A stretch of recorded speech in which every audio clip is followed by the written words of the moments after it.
भारत में मुद्रास्फीति का माप कौन सा है कि कैसे मेजर करते हैं इन्फ्लेशन को? तो मुद्रास्फीति के मेन दो कारक है जिससे मेजर किया जाता है।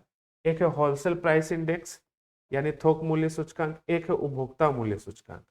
और जब मुद्रास्फीति को मापा जाता है तो इसमें किसी भी एक वस्तु के मूल्य को नहीं मापा जाता, बल्कि मूल्यों के औसत स्तर को मापा जाता है और ये किसी आधार वर्ष के आधार पर चयनित होता है।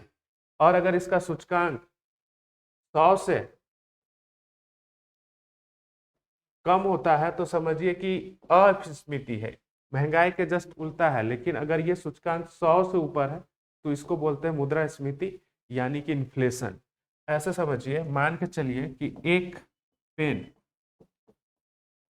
5 रुपए में 2011-12 में मिल रहा था और अभी वही पेन 10 रुपए में मिल रहा है। तो क्या है? इन्फ्लेशन है।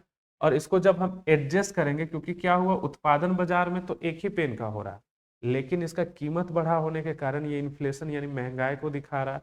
तो स्पष्ट रूप से आपको पता चल गया कि कैसे हम लोग मेजर करते हैं इन्फ्लेशन को। और ये जो 2011-12 है ये आधार वर्ष से बेस ईयर है कि उस ईयर पे कितना उस चीज का दाम था, कि अभी जो उसी चीज का दाम बढ़ गया तो उससे हम लोग निकाल लेते हैं इन्फ्लेशन यानी महंगाई।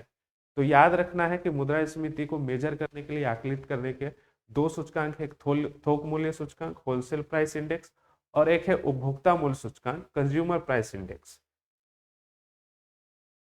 थोक मूल्य सूचकांक में क्या होता है कि इसमें कोई भी वस्तु को थोक बिक्री में होने वाले मूल्य परिवर्तन का आकलन किया जाता है, एकदम थोक होलसेल में। सेवाएं इसमें शामिल नहीं होती हैं। और वर्तमान में इसका जो आधार वर्ष है 2011-12 है। इस आंकड़े को कौन जारी करता है? वाणिज्य उद्योग मंत्रालय।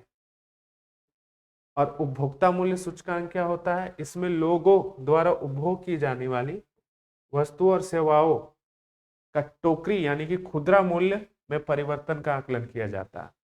और ये WPI यानी होलसेल प्राइस इंडेक्स की अपेक्षा CPI कंज्यूमर प्राइस इंडेक्स का मापन अधिक सटीक तरीका है, क्योंकि इससे पता चल जाता है कि जो मार्केट में जो पब्लिक के पास पहुंच रही हैं चीजें, उनमें कितना इन्फ्लेशन हुआ, उनमें कितनी महंगाई बढ़ी। और इसका आकलन कौन करता है? केंद्र सांख्यिकी कार्यालय यानी सांख्यिकी एवं कार्यक्रम क्रियान्वयन द्वारा CPI को आकलित किया जाता है। और इसका भी आधार वर्ष 2011-12 है। तो इन्फ्लेशन से संबंधित थोड़ा सा हम लोग और भी